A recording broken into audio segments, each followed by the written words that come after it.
નમસ્કાર, ડે સ્પેશિયલમાં આપનું સ્વાગત છે. આપની સાથે હું છું પાર્થ મોદી. દર્શક મિત્રો, ડે સ્પેશિયલમાં આજે વાત કરવી છે બંધારણ દિવસ વિશેની. કારણ કે બંધારણ દિવસની વાત હોય અને ખાસ કરીને 26 નવેમ્બરે આપણે બંધારણ દિવસ તરીકે આ દિવસની ઉજવણી કરીએ છીએ. અને ખાસ કરીને મહત્ત્વની ચર્ચા આજે બંધારણના ઘણા બધા પરિપ્રેક્ષ ઉપર કરવી છે.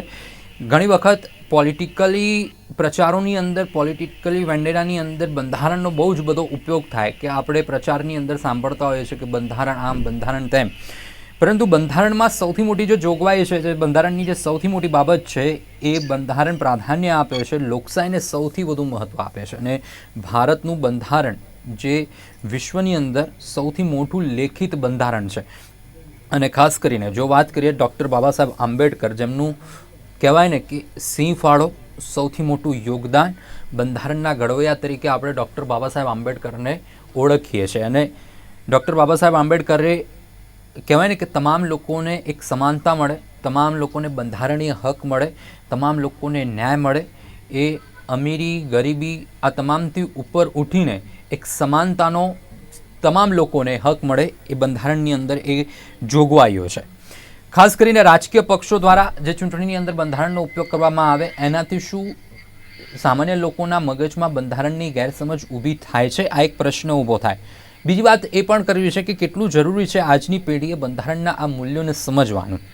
કારણ કે ભારતમાં લોકશાહી બંધારણ 1949માં અપનાવવામાં આવ્યું હતું, અને એને લઈને 75 વર્ષ આ જ્યારે આપણે બંધારણને અપનાવ્યાના 75 વર્ષની ઉજવણી કરીએ છીએ. એટલે ઘણા બધા પરિપ્રેક્ષની અંદર ઘણા બધા ચેન્જીસ છે. અને ઘણા બધા લોકો એવી વાત પણ કરે કે બંધારણ બદલી શકાય છે, કે બંધારણને ફેરબદલ થઈ જશે, કે બંધારણમાં આ વસ્તુ જતી રહેશે, કે આ વસ્તુ ઉમેરાઈ જશે, લોકોના હક છીનવાઈ જશે. આવી બધી ઘણી બધી બાબતો સામે આવતી હોય. શું આ સત્ય છે? ધરાતલ ઉપર આ કેટલું સત્ય છે? આ તમામ મુદ્દે ચર્ચા કરવી છે. ચર્ચામાં આપણી સાથે અર્ચિતા પ્રજાપતિ, જો એડવોકેટ છે. અર્ચિતાબેન આપણી સાથે જોડાયા છે. અર્ચિતાબેન, આપનું સ્વાગત છે કાર્યક્રમમાં. નમસ્તે. અર્ચિતાબેન, આપનું કેમ ઓન કરજો જેથી કરીને દર્શક મિત્રો પણ એ લાઈવ આપને જોઈ શકે.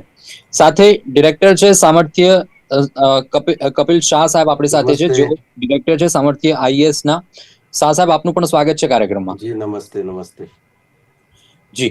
શાહ સાહેબ, સૌથી પહેલા આપનાથી શરૂઆત કરીએ. શાહ સાહેબ, આ વખતે બંધારણની જો થીમની વાત કરીએ તો 2024 ને લઈને બંધારણની આ વખતેની થીમ રાખવામાં આવી છે આપણું બંધારણ, આપણું સ્વાભિમાન. એટલે બંધારણ ઉપર ગર્વ હોવું કે બંધારણને લઈને એ સ્વાભિમાન હોવું એ કેટલું જરૂરી છે આજના પરિપ્રેક્ષની જો વાત કરીએ. કારણ કે જે રીતેનું પોલિટિકલી એન્વાયરમેન્ટ અત્યારે જો જોવા મળી રહ્યું છે કરંટ સિનારીઓની અંદર, તો ઘણા બધા લોકોને બંધારણ ઉપર એ ટ્રસ્ટ નથી કે એ ફેથ નથી એવું સામે આવી રહ્યું છે. ને એટલા જ માટે ક્યાંક આ વર્ષે આ થીમ રાખવામાં આવી હશે કે આપણું બંધારણ ને આપણું સ્વાભિમાન. કેટલું જરૂરી આ સ્વાભિમાનની?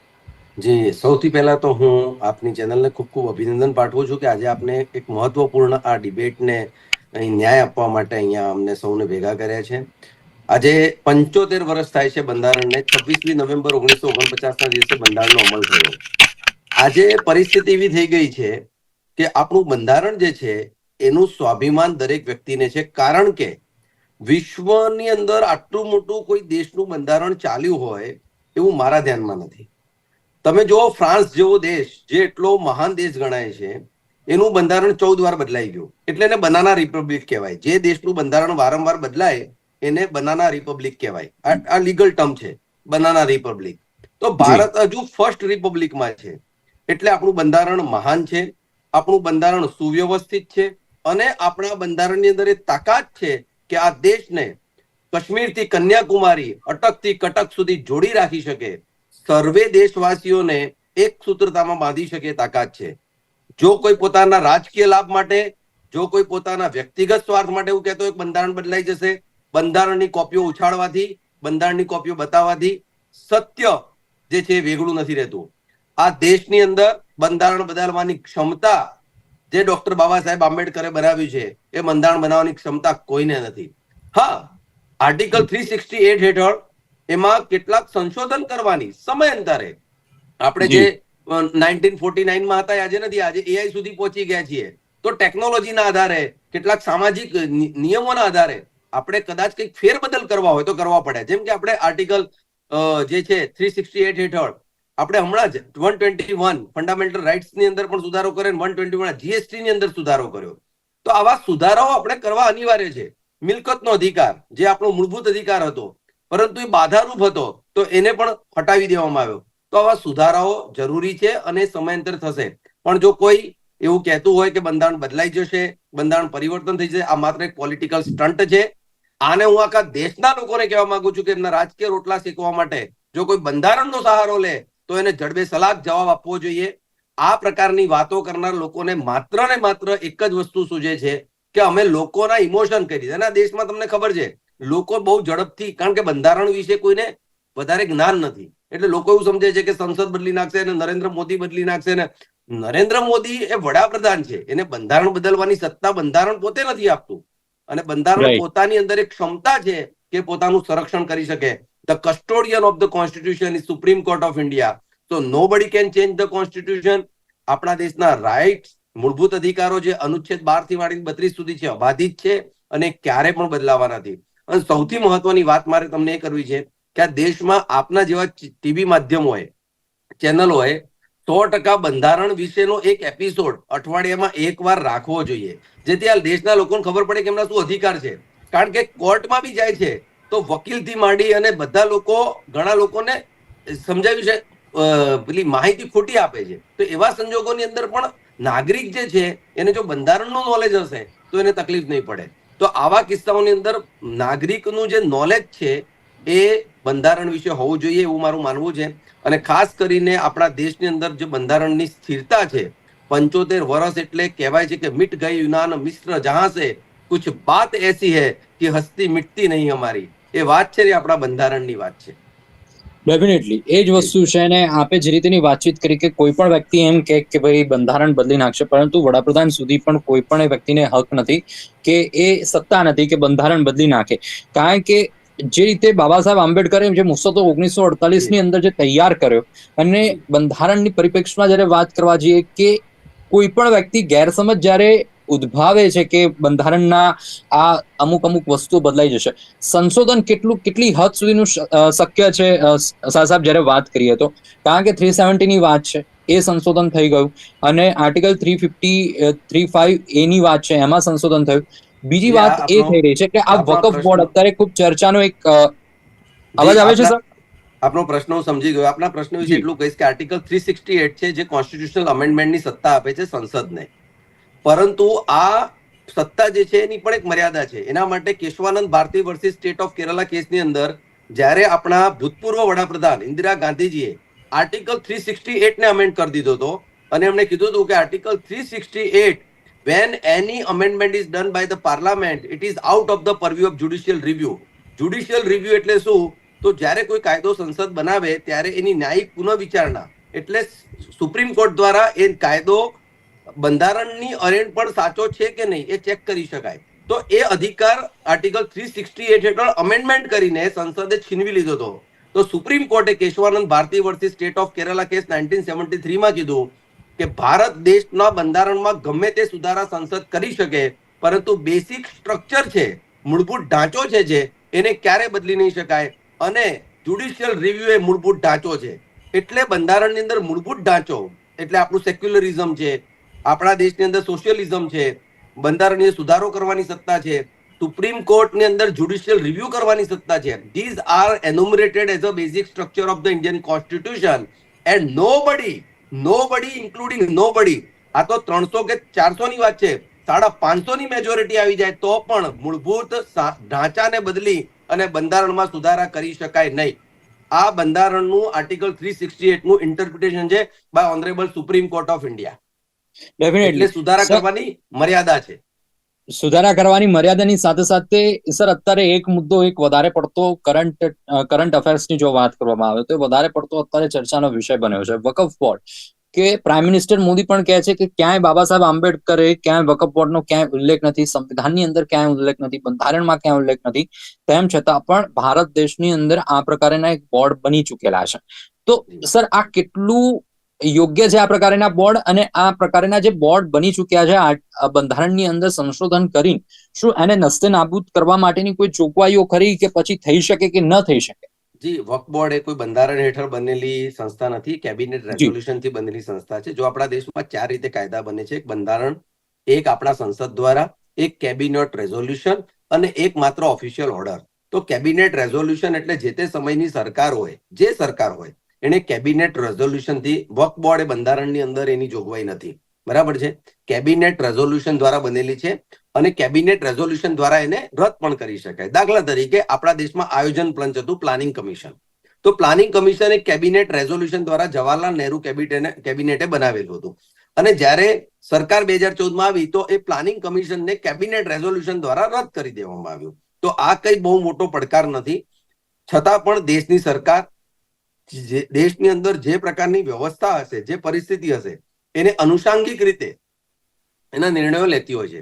પરંતુ બંધારણની અંદર જે અધિકારો છે માઇનોરિટીને મળેલા છે, આર્ટિકલ 23 અને 24 હેઠળ માઇનોરિટીના અધિકારો જે છે એ માત્ર ને માત્ર બંધારણના જે મૂળભૂત અધિકારો છે એની હેઠળ 23-24 નહીં, બંધારણના મૂળભૂત અધિકારમાં માઇનોરિટીને અધિકાર મળેલા છે 29 અને 30માં. એ મૂળભૂત અધિકારોમાં જે મળેલા છે એ અધિકારો જે છે એ દરેક માઇનોરિટીને લાગુ પડે છે. એમાં 6 માઇનોરિટી છે: બૌદ્ધ છે, જૈન છે, પારસી છે, મુસ્લિમ છે, ખ્રિસ્તી છે. આ પ્રકારની જે માઇનોરિટી છે એને અધિકારો મળેલા છે. પરંતુ આ પ્રકારના બોર્ડ બનાવવાની જે વાત છે એ તો કેબિનેટ રેઝોલ્યુશન દ્વારા છે અને એની માટેની કાર્યવાહી અત્યારે ચાલી રહી છે અને ધીરે ધીરે એનો આગળ વિકાસ થશે એવી મને અપેક્ષા છે. બિલકુલ. અર્ચિતાબેન, જે રીતે બિલકુલ નમસ્તે. અને બંધારણ દિવસની ઉજવણી કરીએ છીએ. 75 વર્ષ છે બંધારણને આપણે તમે સૌ કોઈ અપનાવ્યું, અને ખાસ કરીને એઝ અ એડવોકેટ તો બંધારણ એક સૌથી મહત્વનો વિષય આપના માટે હોય છે કે બંધારણની અંદર રહેલી જોગવાઈ, બંધારણના મૂલ્યો. 26 નવેમ્બરને પહેલો પ્રશ્ન એક સામાન્ય દ્રષ્ટિ એ થાય કે બંધારણ દિવસ તરીકે ઓળખાય છે, કેમ ઓળખાય છે? 26 નવેમ્બર ભારતીય સંવિધાન દિવસ તરીકે એટલે ઓળખાય છે કારણ કે આપણું સંવિધાન બનવાનું ચાલુ થયું હતું 1947 થી, 1947 થી. પણ 1949 નવેમ્બરમાં આ જે બંધારણ છે, આ જે ડોક્યુમેન્ટ છે એને સ્વીકૃતિ આપવામાં આવી હતી. એનું એકચ્યુઅલ અમલીકરણ જે કરવામાં આવ્યું એ 26 જાન્યુઆરી 1950, જેને આપણે રિપબ્લિક ડે તરીકે પણ ઓળખીએ છીએ. તો આ દિવસે બંધારણને સ્વીકૃતિ આપવામાં આવી હતી. પણ 2015 સુધી ગવર્મેન્ટ ઓફ ઇન્ડિયાએ આ દિવસને એક સેલિબ્રેશન તરીકે નહોતું ડિક્લેર કર્યું. પણ સૌ પ્રથમ વાર મિનિસ્ટ્રી ગવર્મેન્ટ ઓફ ઇન્ડિયા દ્વારા આ જે પર્ટિક્યુલર ડે છે 26 નવેમ્બર, એ દિવસને કોન્સ્ટિટ્યુશનલ ડે તરીકે ડિક્લેર કરવામાં આવ્યો હતો બાય વે ઓફ નોટિફિકેશન. એટલે એ દિવસથી આ દિવસને સંવિધાન દિવસ તરીકે ઓળખવામાં આવે છે. અને મૂળ આ પર્ટિક્યુલર દિવસની જે વિશેષતા છે તો એ મોટા ભાગે ડોક્ટર બાબા સાહેબ આંબેડકર અને અન્ય સંવિધાન લેખકો જે છે, જેમને દેશના આ કાયદાને અને શાસન વ્યવસ્થાને મજબૂત કરવા માટે આ ડોક્યુમેન્ટ લાવ્યો છે. તો એનું માળખું તૈયાર કર્યું છે એમને. અને આની વિશિષ્ટતા એ છે કે આ દિવસને ઉજવીને ભારતના સાંસ્કૃતિક અને સામાજિક હકો જે છે તેને પુનઃસ્થાપિત આપણે કરી શકીએ, આજની પેઢી માટે જાગૃતિ લાવી શકીએ. અને ડોક્ટર આંબેડકર અને તેઓની સાથે જેટલા પણ સંવિધાન લેખકોએ કામ કરેલું છે તેમના યોગદાનનું પણ સન્માન થાય. અને આજની સમાજ અને સરકારને માર્ગદર્શન શું જરૂરી છે એનું પણ એક પ્રસંગ બને છે. તે લોકોને આપણા દેશની એકતા, ગૌરવ એના તરફ દોરે છે આ પર્ટિક્યુલર જે પણ કોન્સ્ટિટ્યુશનલ વેલ્યુઝ છે. બિલકુલ. પણ બંધારણના મૂળભૂત હકોની વાત કરીએ કે પછી એની વિશેષતાઓની વાત કરીએ તો બેન, શું બંધારણમાંથી શું વિશેષતાઓ સામે આવે છે કે એક સામાન્ય વ્યક્તિને એક ક્યાં સુધીના હક આપી શકે છે? સમાનતાની આપણે વાતો કરીએ, લોકશાહીની વાતો કરીએ, પરંતુ ઘણા કિસ્સાઓ આપણે સમાચારની અંદર જોઈએ છે કે જે પૈસાદાર વર્ગદાર છે એના માટે બંધારણ ક્યાંક અલગ, કાયદો વ્યવસ્થા અલગ બની જતી હોય છે, અને એક સામાન્ય વ્યક્તિ હોય છે એના માટે કાયદો અને વ્યવસ્થા અલગ બની જતી હોય છે. પરંતુ બંધારણ તો તમામ લોકો માટે એક જ પ્રકારના કાયદા વ્યવસ્થા આપે છે. તો આ વિશેષતાઓ કેટલી છે બંધારણની? બંધારણમાં સૌથી પહેલા જેમ મેં કીધું કે એક આપણું જે ઇન્ડિયા એઝ અ કન્ટ્રી છે, બરાબર, તો આપણું એક ફેડરલ સ્ટ્રક્ચર છે. હવે ફેડરલ સ્ટ્રક્ચરમાં આપણી જોડે સ્ટેટ છે અને સેન્ટર છે. આપણી જોડે આ એક ડિસેન્ટ્રલાઇઝડ મેકેનિઝમ કહેવાય છે કે જ્યાં સ્ટેટ પણ છે અને સેન્ટર પણ કામ કરી રહ્યું છે. આપણી જોડે એક સ્ટ્રોંગ યુનિયન છે અને સ્ટેટને કારણ કે આપણી વ્યવસ્થા સંભાળવા માટે આપણે આ બે પાર્ટમાં એને ડિવાઈડ કરેલું છે. હવે આની વિશિષ્ટતા એક કે આપણું ફેડરલ સ્ટ્રક્ચર છે. બીજી વસ્તુ એ છે કે આપણી ન્યાય પ્રણાલી પણ જે છે એ પણ બે પાર્ટમાં ડિવાઇડેડ છે કે so we have high courts and we have supreme court. અને સબોર્ડિનેટ લેવલ ઉપર પણ આપણી જોડે ડિસ્ટ્રિક્ટ ફોરમમાં કોર્ટ છે. તો આની અંદર જ્યારે બંધારણની વાત કરીએ તો વિશિષ્ટતામાં મૂળ આપણી જોડે ગવર્મેન્ટલ સ્ટ્રક્ચર છે અને એક આપણી જોડે એક જસ્ટિસ મેકેનિઝમ પણ છે કે જ્યાં એક સ્ટેટ અને સેન્ટરમાં કેટલા ઓર્ગેન્સ છે એનું ડિવિઝન બતાવે છે અને બીજું ન્યાય પ્રણાલી કેવી રીતે ચાલે છે એને બતાવવામાં આવ્યું છે. આની અંદર આપણી જોડે પાર્ટ 3 છે જેને ફંડામેન્ટલ રાઇટ્સ મૂળભૂત અધિકારો કહેવામાં આવે છે. તો મૂળભૂત અધિકારોમાં આપણી પાસે મૌલિક હકો છે કે જેમ કે right to life, right to liberty. તો આપણી જોડે એ અલગ અલગ ટાઈપના સ્વાતંત્ર્ય આપવામાં આવ્યા છે કે દરેક માણસે પોતાની લાઈફ જીવવા માટે અમુક પેરામીટર્સ આપેલા છે કે જેમ કે clean environment, right to education. તો આ બધા આપણા મૂળભૂત અધિકારો છે કે સામાજિક ન્યાય થવું જોઈએ, બધાને સમાનતાના અધિકાર મળવા જોઈએ, લોકશાહી અને રાજ્યની રચના આમાં કરવામાં આવી છે. કોઈ પણ પર્ટિક્યુલર સ્ટેટ છે તો એમનો પોતાનો કોઈ ધર્મ નથી જેને આપણે સેક્યુલરિઝમ કહીએ છીએ. તો ધર્મ નિરપેક્ષતા. તો આ બધા જ જે વસ્તુઓ છે આ આપણા મૌલિક હકો કે મૂળભૂત અધિકારો છે. હવે જેમ મેં તમને કીધું કે આ પર્ટિક્યુલર દિવસ ઉજવવાનો એક મેજર સિગ્નિફિકન્સ એ જ છે કે લોકોમાં આની જાગૃતતા આવે. કારણ કે જો તમને ખબર છે તમારા મૂળભૂત અધિકાર શું છે તો જ્યારે એનું ઉલ્લંઘન થાય છે તો તમે હાઈકોર્ટ અથવા નામદાર સુપ્રીમ કોર્ટ સામે એ જે તમારા મૂળભૂત અધિકારો ઉલ્લંઘન થયું છે અને તમે પડકારી શકશો બાય વે ઓફ રીટ પિટિશન. તો જ્યારે પણ આ તમે જેમ કીધું કે અમુક વાર લોકોના અધિકારોનું ઉલ્લંઘન થતું હોય છે પણ ઇટ માઇટ બી બીકોઝ કે એ લોકો ઇગ્નોરન્ટ છે અને ધેરફોર આ વસ્તુની જાગૃતતા હશે તો એ લોકો ન્યાયતંત્રમાં નામદાર હાઈકોર્ટ અથવા સુપ્રીમ કોર્ટમાં પિટિશન કરી શકશે અને આ પર્ટિક્યુલર જે કોન્સ્ટિટ્યુશનલની વેલ્યુઝ છે એને અખંડ રાખી શકવામાં યોગદાન કરી શકશે. બિલકુલ, ડેફિનેટલી. સાહેબ કેટલું જરૂરી છે કે જ્યારે આપણે અભ્યાસક્રમની અંદર મહારાણા પ્રતાપ ભણાવીએ પરંતુ એની સાથે સાથે ભારતનું બંધારણ પણ ભણાવવું. કારણ કે ઘણી વખત શું થાય કે લો કરેલું હોય તો જ બંધારણ ખબર પડે. ઘણી વખત એ થાય કે મૂળભૂત અધિકારીઓ લો કરેલું હોય તો લો માં પણ બંધારણનું એટલું વેઇટેજ નથી રખાતું. ઘણી બધી વસ્તુઓ અર્ચના મેડમે કીધી સાચી વાત છે. એક બે વસ્તુઓ જે છે એનું ધ્યાન દોરવું છે કારણ કે હું વિદ્યાર્થીઓ સાથે જોડાયેલો છું એટલે માહિતી ક્યાંક ખોટી ન જાય. એક તો આપણું બંધારણ 1947માં બનવાની શરૂઆત નથી થઈ. 9 ડિસેમ્બર 1946ના દિવસે કેબિનેટ મિશન પ્લાન હેઠળ આપણું બંધારણ બનવાની શરૂઆત થઈ હતી. અને આ જે દિવસ છે જેને ઉજવવાનું નક્કી કર્યું છે સંવિધાન દિવસ તરીકે નહીં, કાયદા દિવસ તરીકે આપણે ઉજવવાનું નક્કી કર્યું છે 26 નવેમ્બરને. એટલે આ બે એક છે. અને ખાસ કરીને જે મેડમે વાત કરી કે આર્ટિકલ 32 હેઠળ આપણા જોડે 5 રીટ છે, મેન્ડમસ છે, પ્રોહિબિશન છે, સર્શ્યોરરી છે, કો-વોરંટો છે, ત્યારબાદ હેબિયસ કોર્પસ છે. Through that writs we can get our article fundamental rights to be get from the high court as well as the honourable supreme court. તો આ ખાસ કરીને વાત એ છે કે ભારતીય બંધારણ જે છે એનું જ્ઞાન અને એને સિલેબસમાં એડ કરવું ને એ તો ખૂબ અનિવાર્ય છે. પહેલા આપણા ત્યાં નાગરિક શાસ્ત્ર આવતું, એમાં થોડું ઘણું બંધારણ આવતું. અત્યારની પુસ્તકોમાં એનસીઆરટીમાં થોડું ઘણું ક્યાંક બંધારણ છે પરંતુ એનો ડિટેલ અભ્યાસ નથી. એટલે બે ભલામણ હું દર વખતે દરેક ટીવી શોમાં કરું છું કે એક તો તમારે ભારત દેશની અંદર દરેક ધોરણમાં એટલે લગભગ સમજો ને કે 9મું 10મું ધોરણ સ્ટાર્ટ થાય ત્યારબાદ એક વિષય બંધારણનો હોવો જોઈએ જે આખો ફૂલ સબ્જેક્ટ હોવો જોઈએ, જે 2 થી 3 વર્ષ ભણાવવું જોઈએ. અને બીજું કમ્પલસરી હોવો જોઈએ. કોઈ આર્ટ્સ લે, સાયન્સ લે, કોમર્સ લે, કારણ કે બધાને છેલ્લે બંધારણ પ્રમાણે એ ડોક્ટર બને તો પણ એને બંધારણ પ્રમાણે જ ચાલવાનું છે. કારણ કે તમે જો આજે એન્ટી નેટલ સેક્સ ની વાત હોય અથવા તો એલજીબીટી ની વાત હોય બંધારણ પ્રમાણે ચાલે છે.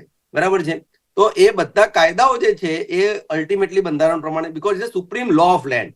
બીજી વસ્તુ છે કે હું તો કહું છું કે તમારા જેવા ચેનલોના માધ્યમથી અને કોઈ સામાજિક કાર્યકર્તાના માધ્યમથી ગામડે તાલુકે બંધારણ કથા થવી જોઈએ.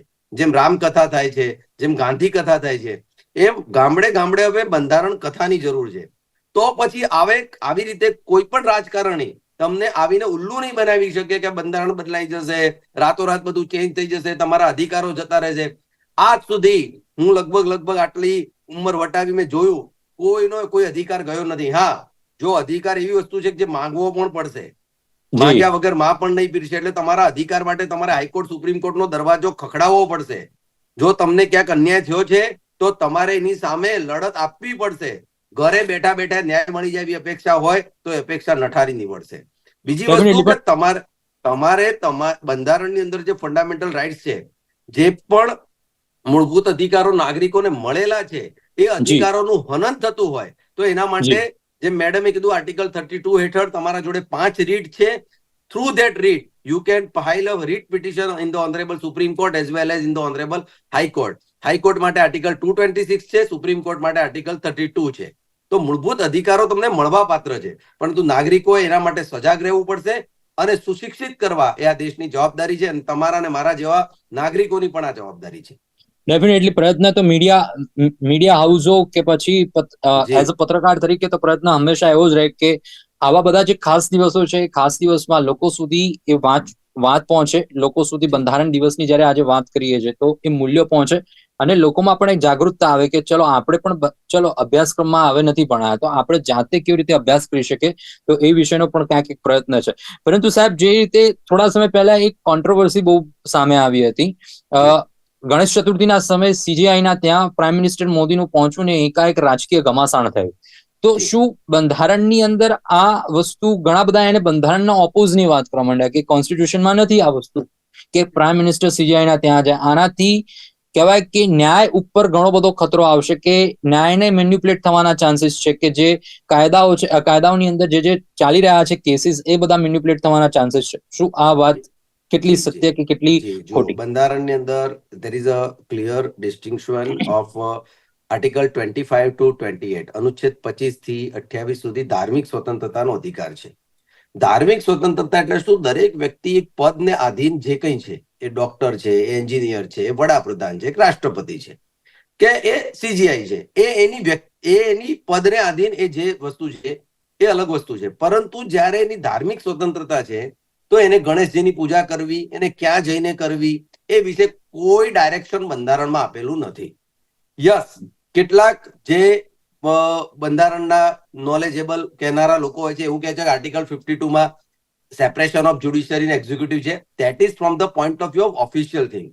હવે મારે, દાખલા તરીકે, હું ભારતનો CJI બની જાઉં કાલે, હવે મારે મારા મિત્રના ત્યાં ગણેશની પૂજામાં જવું કે ન જવું એ તો મારો વ્યક્તિગત વિષય છે. તો પછી આર્ટિકલ 19 આવે, સ્વતંત્રતાની વાત. તો મારી સ્વતંત્રતા છે એના ઉપર મારું પદ હાવી થઈ શકે, કારણ કે બંધારણની આપેલી સ્વતંત્રતા સર્વોપરી છે. હવે આને પોલિટિકલ મુદ્દો કેમ બનાવવામાં આવ્યો એ હું તમને કહું. કારણ કે વડાપ્રધાન જ્યારે ત્યાં જાય અથવા તો CJI વડાપ્રધાનના ત્યાં જાય તો એ મુદ્દો એટલે બનાવવામાં આવે જેથી કરીને લોકો પોતાનો જે મૂળ મુદ્દો છે એનાથી ભટકી જાય. બરાબર છે? એટલે મૂળ વાત એ છે કે કોઈ પણ વ્યક્તિ ક્યાં પૂજા પાઠ કરવી, ઇફતાર પાર્ટી કરવી, કોઈને ગણેશજીની પૂજા કરવી કે અંબેમાની પૂજા કરવી, આ બધું બંધારણ હેઠળ ક્યાંય એની કોઈ જગ્યાએ સ્પષ્ટતા નથી.